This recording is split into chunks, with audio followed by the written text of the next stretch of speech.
Good morning and welcome to the episode of Breakfast Analysis. Today we're going to be talking about how different major esports developers have been handling the coronavirus pandemic. We're going to look at three examples, Blizzard, Valve, and Riot. And then we're going to look at Ubisoft and sort of compare those and talk about the different actions that were taken, the different results that we've seen. Obviously, every single esport has been disrupted in some way. So we're going to take a look at which tournaments got canceled, how the developers responded, and what some of the consequences of those were. So to start with, we're going to go through the three non-Ubisoft developers first. And for those three, one of them I feel like really impressed me with how well they've responded to the coronavirus. One of them really disappointed me with how poorly they responded to the virus. And one of them has done an alright job, and I can't really complain much, but they didn't go above and beyond. We're going to start with that last developer first. I'm talking about Blizzard, Activision Blizzard to be specific, who run both the Overwatch League and the Call of Duty League. The Call of Duty League is the one we're going to talk about first. COD League was, they took the standard measures when this was introduced. Call of Duty, of course, was initially a regular season of LAN events that happened, maybe once a week, once every 2 weeks, in different cities across the US, mostly the US. There was also some in Europe and Canada. But it's a series of LAN events that gave teams points, and at the end of the year, there'd be a playoff with teams with the most points. Coronavirus hit sort of right in the middle to early part of that season. And so a lot of those, every single one of those LAN events got turned into online events. They still played out more or less the same because Call of Duty, their global esports league is really like a world league that focuses almost entirely on the US. All the teams were kind of in the US already, so a online league wasn't too bad with ping. The Overwatch League finals happened a couple of months ago. There was not a ton of hype. I mean, I mostly found out and cared about them because Post Malone started tweeting about how he joined the Dallas Empire, and then they won. It was all right. It was also online. There was no bubble to make some sort of a LAN league for the Call of Duty finals. It was still online. Ultimately, nothing was canceled. Nothing was too badly postponed. Nothing too poorly happened.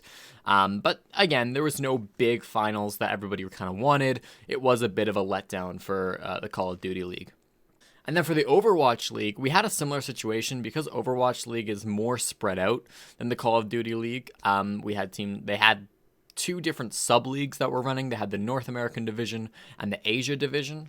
Those two divisions have been competing, and after a delay, obviously, they got back to their regular schedule. They sped things up. They changed everything around, obviously, because some teams were stuck in North America and some teams were stuck in Asia, excuse me. But at the end of it, they did both have a playoff system. Both Asia and NA had separate playoffs.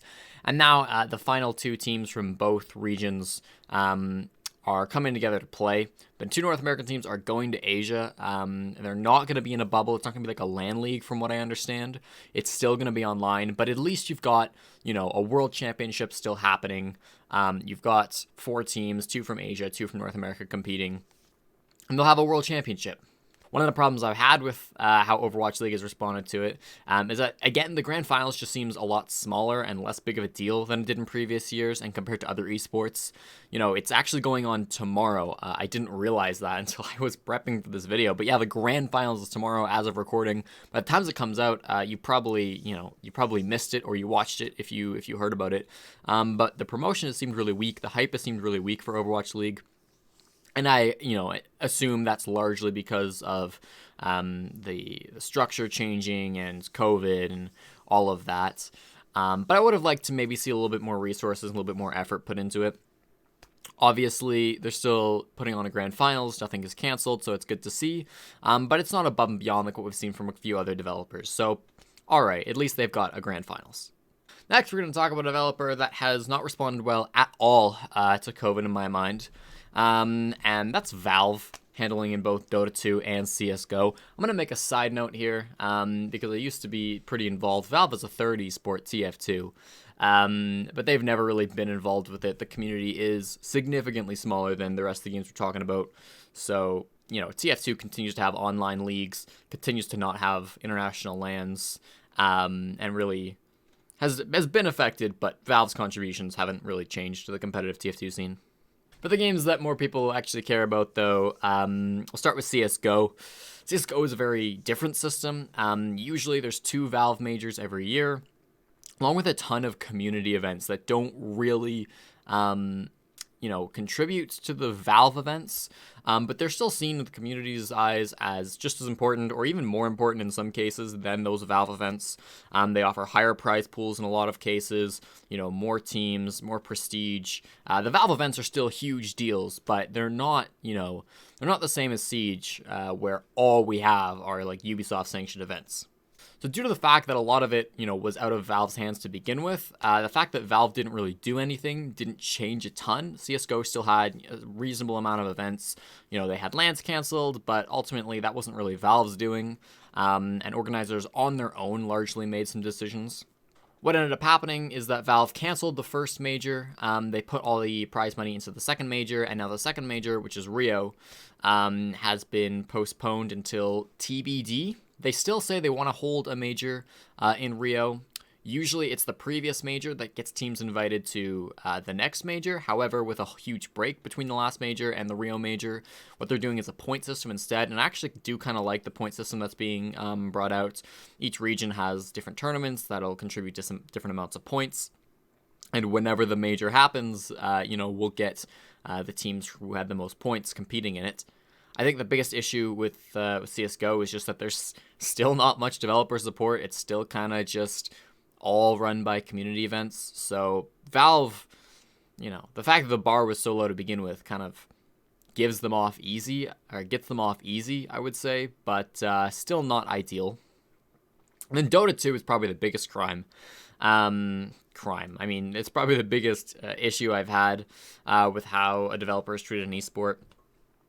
In the last few months, the biggest issue with Dota is that usually the system has 5 majors in a year, every 2 months-ish, and then the Invitational filling that last 2-month spot, or International, excuse me. You can see how Siege's current system models that of Dota 2 to some extent, but while Siege, still ran their majors and are still going to try to do something with the Invitational, Dota 2 canceled a major in March, canceled a major in May, canceled a major in June, and I've canceled the International in August. So that's 4 giant tournaments that are just kind of gone. There was no regional tournaments that replaced those. There's no redistribution of that prize money. It's all just sort of vanished. And Valve was largely silent for a long time. They did, make a blog post recently that sort of said, hey, we are wanting to hold the Invitational next year in the same city we were going to hold it in this year. There will be tournaments for the next season, but for this season we're pretty much done. And that really sucks, to have an entire community, an entire esports season just canceled with no real replacement put in. Dota 2, similar to CSGO, has a lot of community events, and we've been seeing those pop up, but they definitely haven't been, to the same extent that we've seen. And the fact that, Dota 2 does rely so much more on Valve events compared to a game like CSGO means that those Valve events going away really did hurt the scene. In North America, just for an example, there are no tournaments coming up. If you're an NA Dota player, you're just chilling until somebody announces they're going to run a tournament. When will that be? Nobody knows. There's no current tournaments on the schedule. Nothing by Valve, nothing by third-party organizers. There were a few in the last couple of months, small tournaments, relatively small, run by some independent organizers that got okay viewership.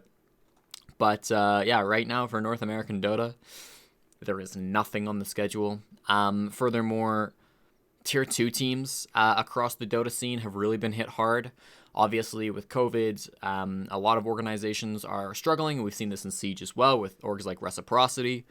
But, with Dota the way it is, these Tier 2 teams can't really support themselves because Dota's always been a very top-heavy game. The best of the best get paid millions and millions of dollars. And then right below them, there's pretty much just scraps. And now a lot of those scraps are going away. And again, there's been no real relief from Valve. There's been no support, no help, which is really disappointing to see coming out from Valve's side of things. Next up, we've got a developer that I feel has done quite a good job overall in handling their esports scene, and that's Riot. Of course, just talking about League of Legends, Valorant hasn't really kicked up yet. I believe it's coming, and I believe Riot will do a good job with it. But I'm going to focus on League of Legends for this video. So COVID hit, early in the year, and League of Legends initially postponed and then did cancel their mid-season invitational, which is basically the second biggest event for the year for them. League of Legends structure works with a bunch of regional leagues that all feed into the MSI, the Mid-Season Invitational, and then 6 months later, the Worlds, which are the two big deals for League of Legends. And so the Mid-Season Invitational was canceled. There was an event that sort of replaced it. It was largely like a charity, sort of community type thing. It wasn't super competitive in most regions. Different regions have their own sort of version of it. So for example, EU had the Community Showdown. China and Korea had the Mid-Season Cup. The Mid-Season Showdown was another one with like Vietnam and Taiwan and Hong Kong. So they sort of combined regions that were close together that could play without too bad of ping. And they had some fun. They did some stuff, but certainly it wasn't to the same extent that they usually have. But now Worlds is happening, and man, it seems like everybody's talking about it, at least in the esports world, on Siege Twitter even, a ton of people are just talking about Worlds, it's fun because there's not really overlap between Siege and League of Legends. They're very different games, but I think that goes to show just how successful Worlds has been, despite the pandemic. It's not perfect. They're down 2 teams. I think it's usually 24 teams, but this year it's 22 because the 2 Vietnamese teams were not allowed to enter China due to COVID restrictions.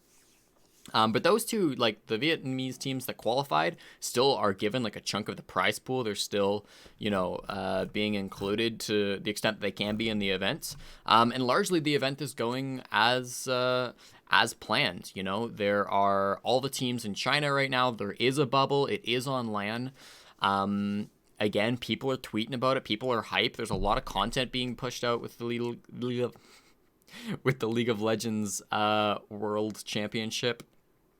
And I think Riot's done a really good job promoting it and making sure the word gets out. Ultimately, on a regional scale, there were also delays. Earlier on in the season, things got paused. Things had to get shuffled around. Schedules moved. LAN leagues went to online leagues, etc., etc. But I'm really impressed with how Riot has still managed to pump out a really impressive product for the World Championship. In a way that I would argue no other esport has done so far in the coronavirus pandemic. And now we get to Ubisoft. How does Ubisoft fit in with the rest of these? Well, a couple of things. First of all, we had an entire, shift. Probably the biggest shift we've had in Rainbow Six Esports right at the start of this pandemic. Going from Pro League to the NAL and the EUL and APAC North and BR6 and all of these regional leagues was a huge shift. And I think in part, we were really slowed down by the fact that we made this shift, but also it was sort of, for North America, it wasn't too bad because we weren't on a LAN league yet, so we could kind of just stick with the online system. I was really impressed that nothing has been canceled in terms of Rainbow Six events. Nothing has been delayed. Things have been modified. So for the August Major, as an example, it was supposed to be a big 16-team international tournament. Instead, it was 7 regional tournaments. But the prize pool was still there. It was still distributed. Even points for the Invitational were given out still. So I am very happy that, we haven't had to cancel things. We haven't had to postpone things. We've been quite lucky in that respect. Rainbow Six also got blessed with the timing, let's be real. The fact that we had our World Championship right before the pandemic was a huge positive for the game. There is still the question of next year's World Championship, and it is, fast approaching, and COVID doesn't seem to be going away.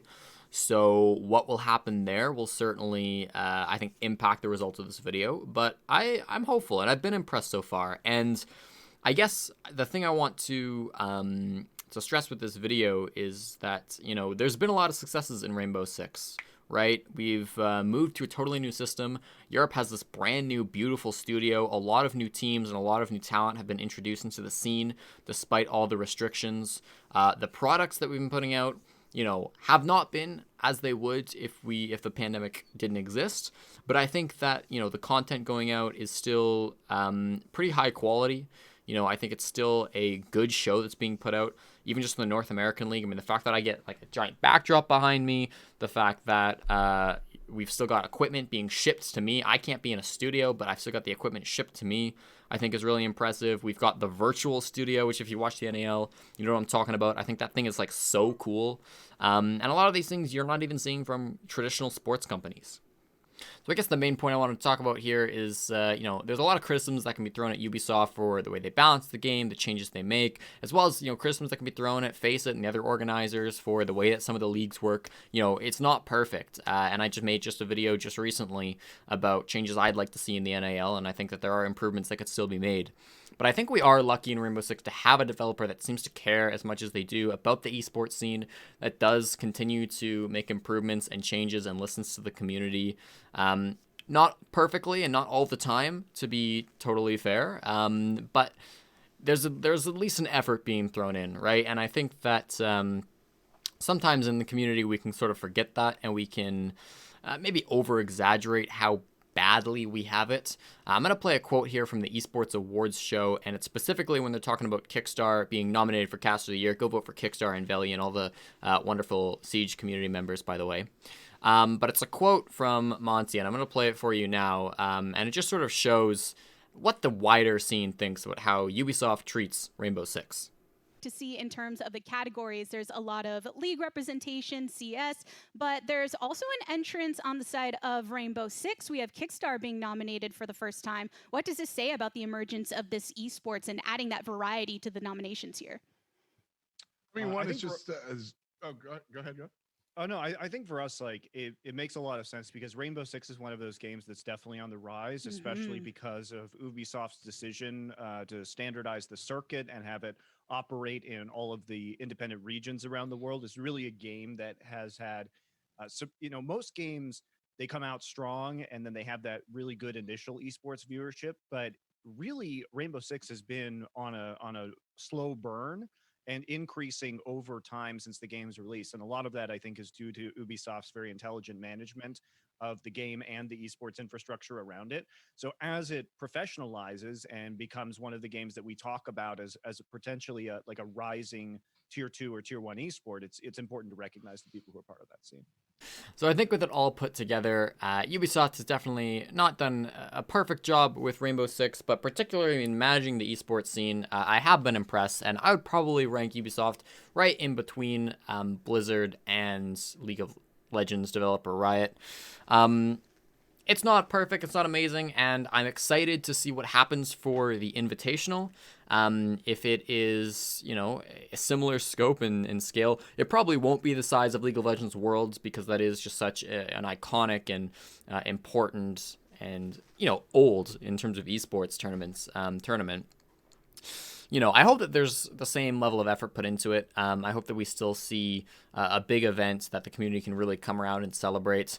The majors haven't been what we wanted them to be, but they're still happening. There's still production value being brought into these. And I don't know. I will still say I'm optimistic about the game's future. I still think that Ubisoft is doing a good job on the game, and I'm so excited to see how it goes.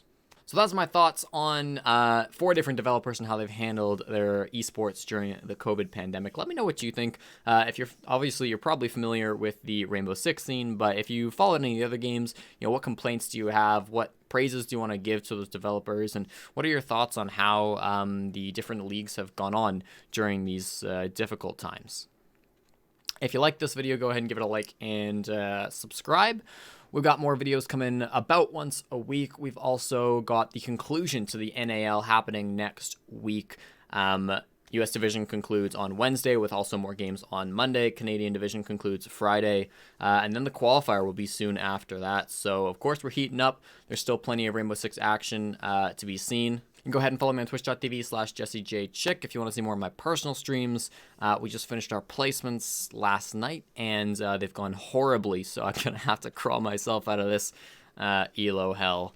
But that's going to wrap it up for this video. So I'll see you on the next one, and I hope you have a wonderful rest of your day.